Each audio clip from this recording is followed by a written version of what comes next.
That's so brilliant! This video is sponsored by Case Filters.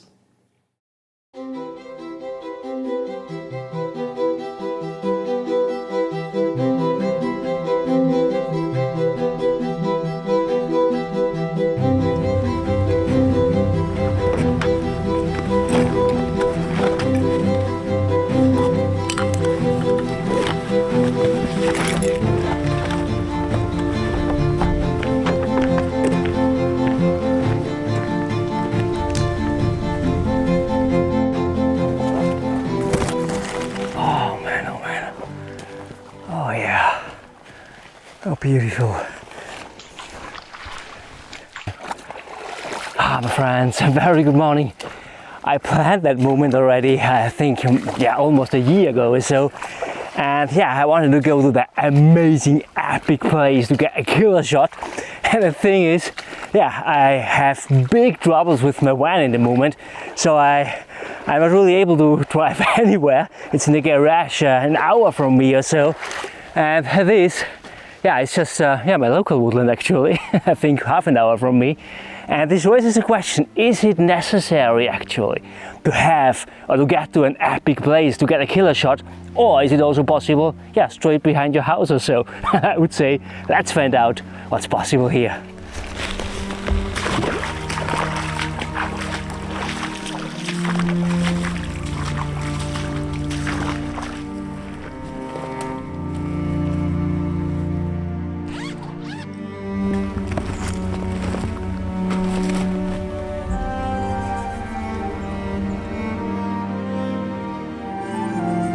I found already first composition. I don't think that it's a killer shot, to be honest.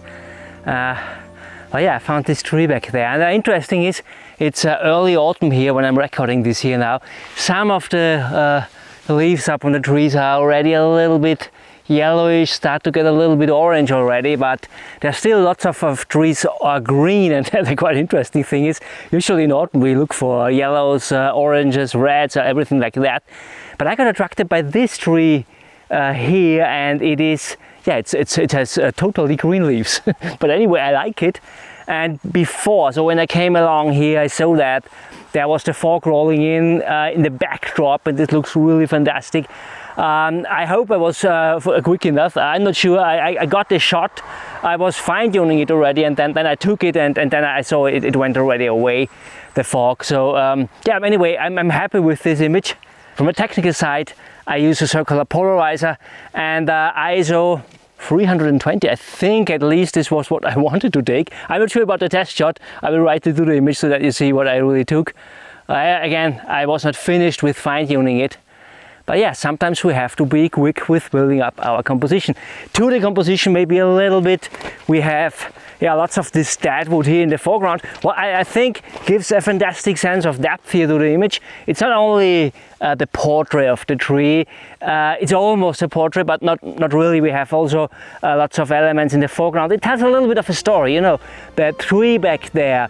Left beside it there's this tree trunk, so anyone cut it already, and in front of it we have all the deadwood, so it has a little bit of the story of there happened something. And we also have trees in the background, and we show a little bit of the surrounding here, and this really adds to this image, and I will show the image right now.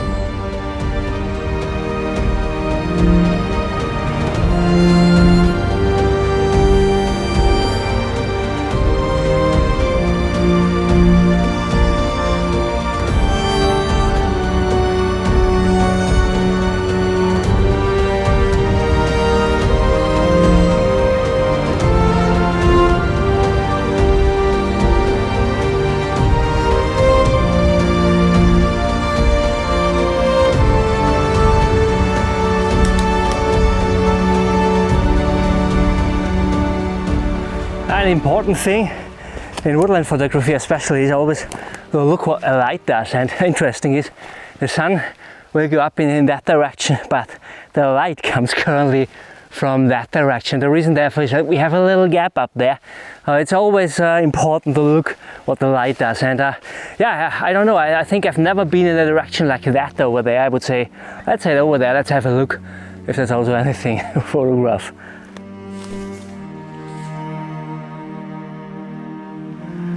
I found already some interesting concepts for compositions. This here is also nice here, also with a tree trunk and yeah, a little bit of foliage up there, which starts to get a little bit of brown orange up there. It's really, really fantastic. But to get a nice isolation to the backdrop, we would need a little bit fog back there. We don't have someone. There was some before when I came here, so this is the reason why I also came here and wanted to take the photograph. But I wasn't quick enough, and yeah, now we have to fog a little bit. Oh, it's actually mist actually back there, a little bit up there. But as soon as I go there and try to frame up a composition with that, I'm also pretty sure it will be gone. So I don't know. I think I will look a little bit more, maybe also for a composition that works without fog or without mist. Yeah, we should not try it with violence. I think this is the most important thing. Let's get on.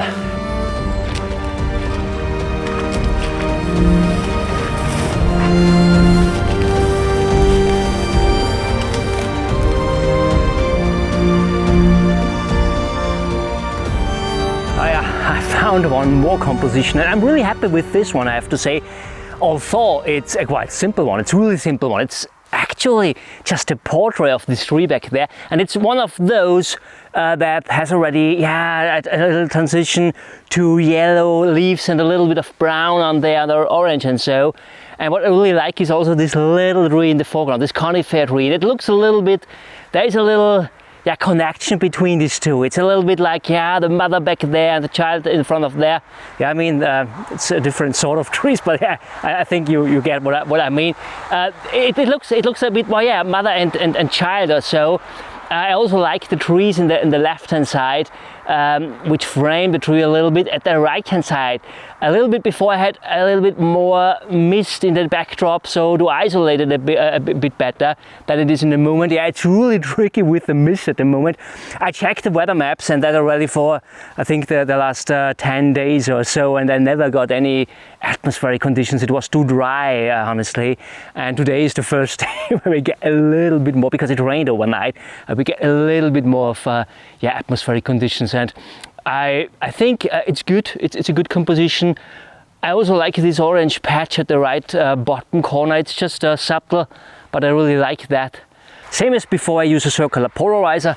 I'm at ISO 320, f10, and around about a third of a second or so. I think before it was a sixth of a second. I took the shot because before I had a little bit more atmospheric conditions in the backdrop. And yeah, the circular polarizer, by the way, it's not only all about getting the glare down from the foliage, it's also all about getting the colors more popping out. That's really, really important, especially in autumn. Now it's early autumn. It's important to get autumn photographs are all about color. And I made already an interesting video, really comprehensive video about how to use color in your fine art photography. I will link it up here for you. And I would say, I took the shot already. I will show it to you right now.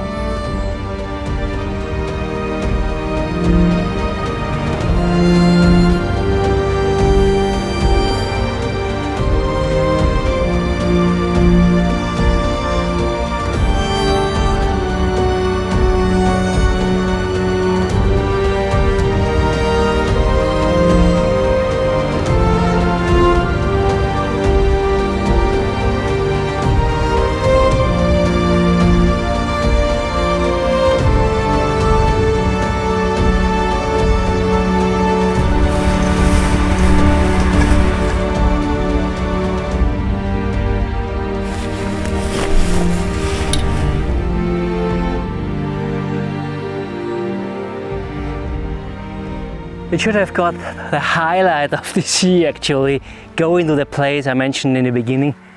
It's so annoying actually not to be there now, because I really put lots of effort into planning there. Now everything is over there. I mean, maybe I think maybe in 2 weeks, 3 weeks, I don't know how long it takes now to get the heating to work. They say already it will take longer. I will maybe anyway go there.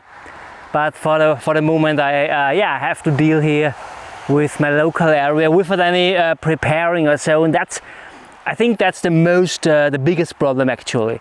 When you go to a place and you are not really prepared.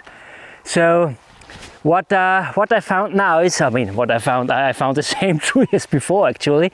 I just turned over a little bit because I also think it looks really fantastic from this side as well. Because when you look here, I mean, the shape of the tree is fantastic. It leans a little bit to the left, but at the right hand side we have this, a little tree with this foliage growing out there with the log up there. And we have still this little baby tree, this conifer tree at the left hand side. So mother and child just from another perspective. I would prefer, honestly, to have a little bit more water in here in the stream, because exactly there, right beside that tree, there's a bank of white pebbles back there, and that's not really, it draws the eyes. I mean, it's not the biggest problem at all, because it is exactly there where we want to lead the viewer into the image. So I can work with that. I just think it's a little bit too bright, but I can burn that afterwards down a little bit in Lightroom in post-processing.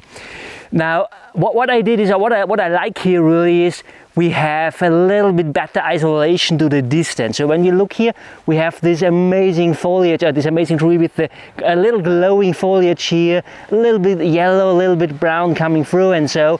And sorry for the road noises. It's quite beside the road, as you can hear actually. Now, we have in the distance, the contrast to that, we have a little bit more shade, and this contrast separates the tree really nicely, and this makes it a better image. I really enjoy it out here. It is fantastic. Such a gorgeous morning, and I would say, let's make the click.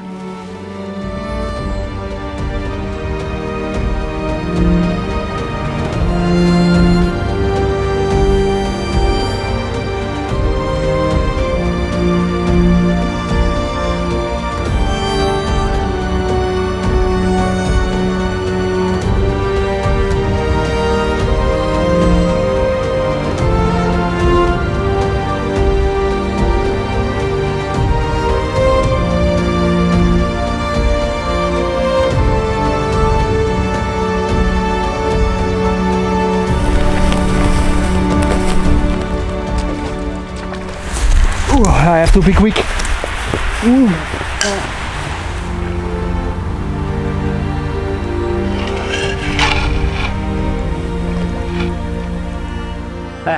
It's really not easy today to catch the fog.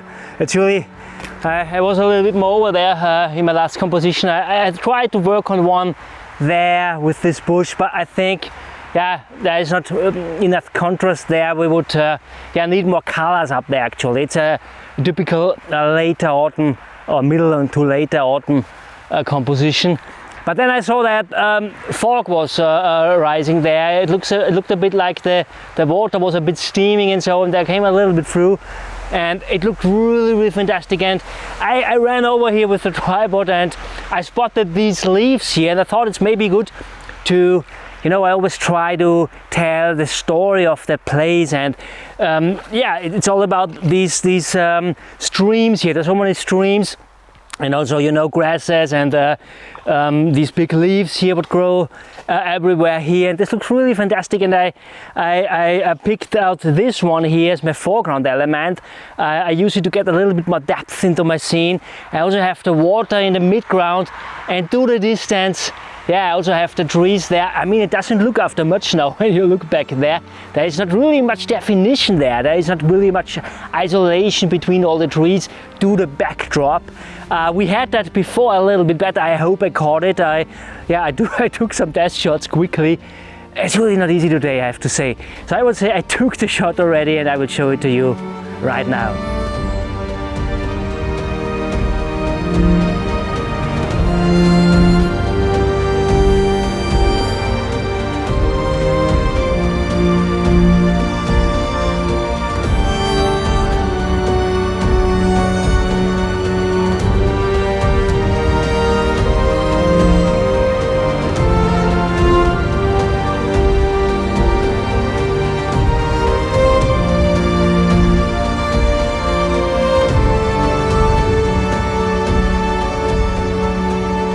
would say let's go back to my office, let's have a look at some other photographs, and then let's find out if it's really necessary to go to an epic place to get a killer shot. So I would say let's go there.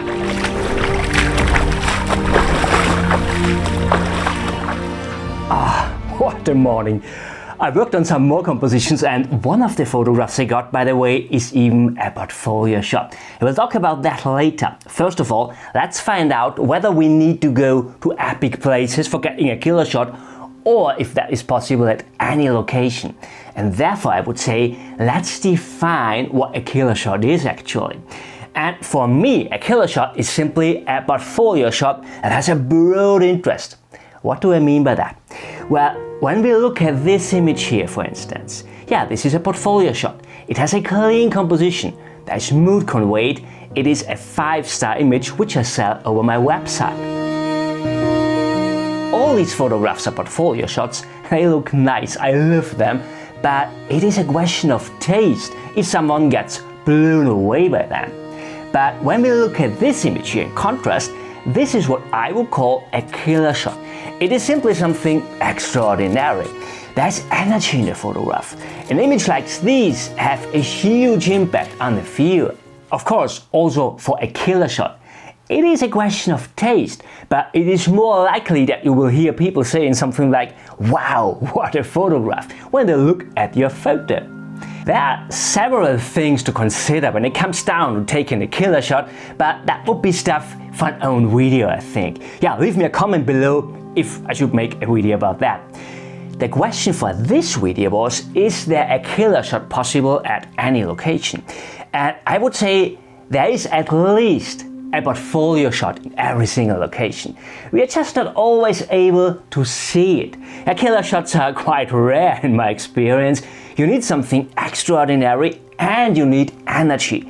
But that's not always a question of location. Just think about the portfolio shot I got today. And now imagine there would be more fog and the sun would shine in from the distance, or a thunderstorm and there goes a flash straight down at the tree. So we don't need to go to epic places for getting portfolio shots. And also killer shots are not only a question of location. I just think when I drive to any epic place far away from home, I automatically put more effort into my planning because I don't want to drive for hours just to fail in that. So ultimately epic places often lead to stronger photos for me. So I think epic places can help to boost you in your planning, but independent if it's a killer shot or just a portfolio shot, the most important thing is to be able to predict the weather. And I'm not talking about all the common weather apps. They don't really work for me, to be honest. I make my own weather forecast by myself, and I made already an in-depth video about that, which I will link here for you to watch next. There are even 3 videos, by the way. The first one is lots of theory, the second one is where I plan a whole shooting, and the third one is where I go out to take the shot. Give me a thumbs up if you like this video. Don't forget to tune in next week. Thank you so much for watching. See you next time. Bye.